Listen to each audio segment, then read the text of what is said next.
जय मल्हार. मी architect Ganesh Vimal दादा केसकर, उपोषण करता धनगर आरक्षण, आणि माझे सहकारी मित्र योगेशजी धरम. आम्ही संभाजीनगरमध्ये या लाईव्हच्या मार्फत तुम्हाला 1 वर्षाचा लेखाजोखा सांगणार आहोत. आपण पाहिलं, 60 वर्षाची आपली धनगर आरक्षणाची लढाई आहे. 1 वर्ष कंटिन्युअस या महाराष्ट्रभरात धनगर उपोषणकर्त्यांना हिस्टॉरिक उपोषण केली. मी स्वतः लोणंदला मागच्या नोव्हेंबर महिन्यात 2023 साली बसलो होतो. त्यावेळेस 22 दिवसाचं उपोषण चाललं आणि त्या उपोषणातून या सरकारनं शिंदे समिती स्थापन केली होती.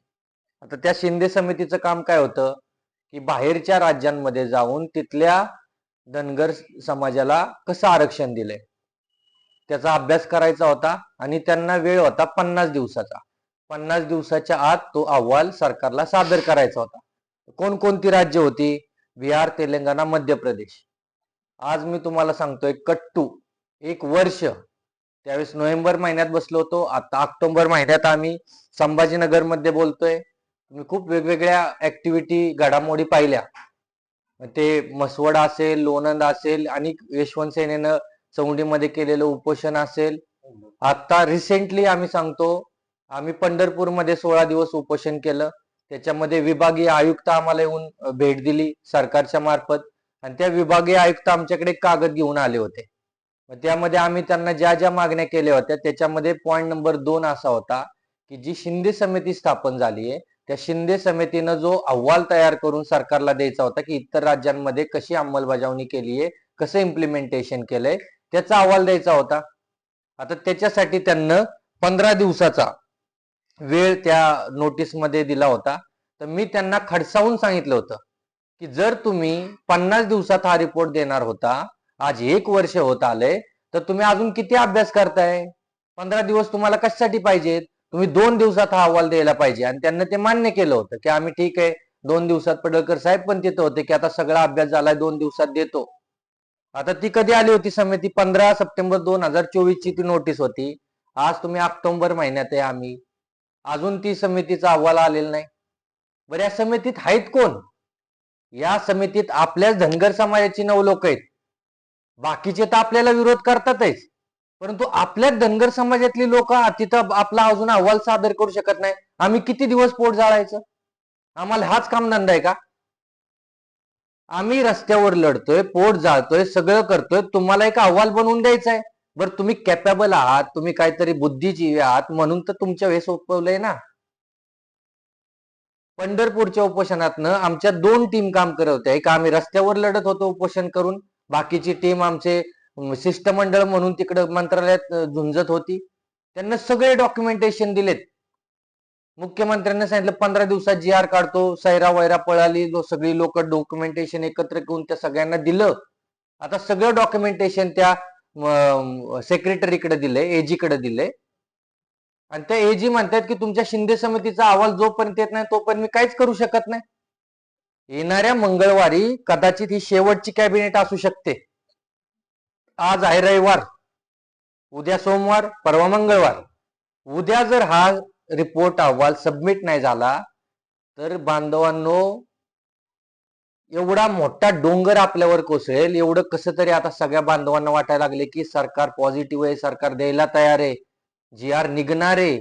आणि या शिंदे समितीसाठी तर तो जी आर राहत असेल तर तुम्हीच सांगा काय करायला पाहिजे.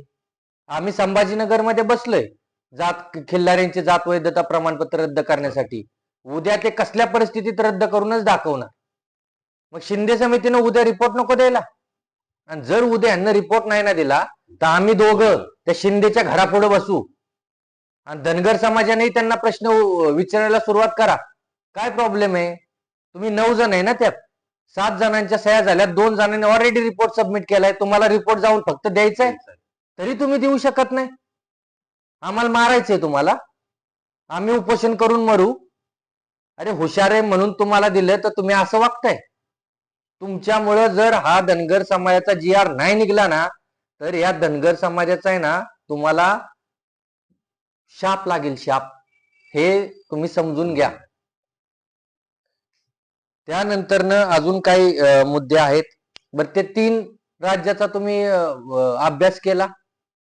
बरोबर. परत ह्यांना सांगितलं आम्हाला अजून 2 राज्याचा अभ्यास करायचा आहे. मग ते उत्तर प्रदेश, छत्तीसगड असेल. परत हे म्हणले आम्हाला गोवा, कर्नाटक करायचं आहे.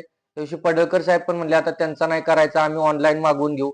जर या सगळ्या गोष्टी एका झटक्यात ऑनलाईन, मी त्यावेळेसही सांगितलं होतं, हा देश संविधानावर चालतो. संविधान प्रत्येक राज्यामध्ये कायदा सेम आहे.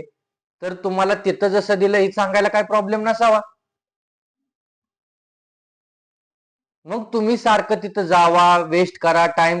म्हणजे तुम्ही 1 वर्षात साधा अहवाल, जर दुसऱ्या जातीची लोक असते आम्ही ठीक आहे म्हणलो असतो की यार हे आपल्या फेवर मध्ये नाहीत, पण जर धनगर समाजाचीच लोक त्यात सगळी हुशार, आणि ती धनगर समाजाचीच लोक देत नसतील करून, तर मग अजून काय करायचं? जी आर कसा काढायचा त्याचा सगळा ड्राफ्ट तयार आहे. धनगड कसं कॅन्सल करायचं त्यासाठी आम्ही इथं लढतोय.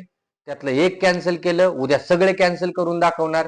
आणि तुम्हाला फक्त एक अहवाल द्यायचा आहे. अहवाल दिला तर त्या मॅडमलाही थोडा टाइम लागेल त्याच्या विचार ही सगळं करायला. गंडवताय काय तुम्ही ते तरी सांगा आम्हाला. तुम्ही गंडवाय, तुम्हाला कोणी हायजॅक केलंय का? का तुमच्या मागे कोण दुसरी माणसं येतं? तुम्ही लॉयल आहात का? आणि जर तुम्ही लॉयल आहात तर ही लॉयलिटी तुमच्या आपल्या समाजाच्या पुढे तुम्ही दाखवा. कसल्या परिस्थितीत उद्या तो अहवाल तुम्ही बातम्या देता यार, गंडवताय आम्हाला टीव्हीला. शिंदे समितीचा अहवाल आज देणार, शिंदे समितीचा अहवाल आज देणार. लोकांना माहित नाही हा भोळा बाबडा समाज म्हणून त्याचा फायदा घेताय का तुम्ही? उद्या कसल्या परिस्थितीत हा अहवाल सबमिट झाला पाहिजे, कारण की सोमवारी हा अहवाल सबमिट झाला तर त्या मॅडमलाही थोडा विचार करायला लागेल, त्यानंतर अभ्यास करायला लागेल, आणि मंगळवारी कॅबिनेटमध्ये हा अहवाल जाईल आणि या अहवालावर कॅबिनेट काहीतरी डिसिजन घेईल. जर परत मुख्यमंत्री साहेब म्हणायला बसल्यात मी तुम्हाला देत होतो तुम्हीच आम्हाला डॉक्युमेंट दिले नाहीत, परत आपल्यावरच खापर फोडलं जाऊ शकतं. म्हणून आपल्या लोकांना सतर्क राहून विचार करून 70 वर्षाचा संघर्ष डोळ्यासमोर ठेवून, आमच्यासारख्यांचे उपोषण डोळ्यासमोर ठेवून, त्या लढवय्या धनगर समाज जो लढला त्यांच्यावर केसेस पडलेले हे सगळं डोळ्यासमोर ठेवून हा अहवाल उद्याच्या उद्या म्हणतोय सबमिट करा. नाहीतर अर्धी टीम संभाजीनगरमध्ये काम करेल आणि अर्धी टीम ह्या 9 जणांच्या घरी जाईल. त्यामुळे हा आमचा दोघांचा इशारा आहे इथं बसून, की तुम्ही वेळ न दवडता, वेळ न घालवता, धनगर समाजाला वेटीस न धरता, धनगर समाजाचा पेशन्स न पाहता उद्याच्या उद्या हा अहवाल सरकारला सादर करा. धन्यवाद. मला जास्त बोलायचं नाही, ते आपले सगळी लोक आहेत, परंतु आता आम्हाला तुमच्या विश्वास आहे म्हणून तर तुम्हाला दिलं नाही यार. मग करा ना तुम्ही. जास्त काय बोलत नाही. तुम्ही अपेक्षा आहे आम्हाला की उद्या सोमवारी तुम्ही हा अहवाल सरकारला सादर कराल, आणि अपेक्षा आहे आम्हाला की मंगळवारी सरकार धनगर आरक्षणाचा GR काढेल. आणि सर्वात महत्वाचं 2 कोटी लोकांना वेठीस न धरता आपण हा अहवाल जेवढ्या लवकर काढता येईल तेवढ्या लवकर काढावा. जेवढ्या लवकर नाही, सोमवारी उद्या सोमवारी द्यायचा, मंगळवारी ती कॅबिनेट मध्ये GR काढतील. अजून एक तुम्हाला गोष्ट सांगतो, उद्या महाराष्ट्रातल्या सगळ्या संबंध धनगर बांधव भगिनी तरुणींनी या संभाजीनगर मध्ये यायचं. 2 कोटीचा समाज सांगताना 200 लोक येतात. 2 कोटीचा समाज आहे ना, लाखो मध्ये या ना. मग कशी देत नाही बघू मॅडम, ती कॅन्सल करत नाही. त्यामुळे उद्या सगळ्यांना या, हे सुद्धा या व्हिडिओच्या मार्फत तुम्हाला आम्हाला सांगायचंय. उद्या 7 तारीख आहे, सोमवारी.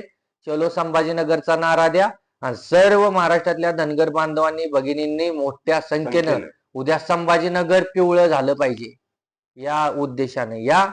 आणि उद्या धनगर कास्ट व्हॅलिटी कॅन्सल, उद्या शिंदे समितीचा अहवाल सादर, परवाच्या कॅबिनेट मध्ये धनगर आरक्षणाचा GR निघलाच पाहिजे. एवढंच टार्गेट आहे आपलं. धन्यवाद. जय मल्हार. धन्यवाद. जय मल्हार.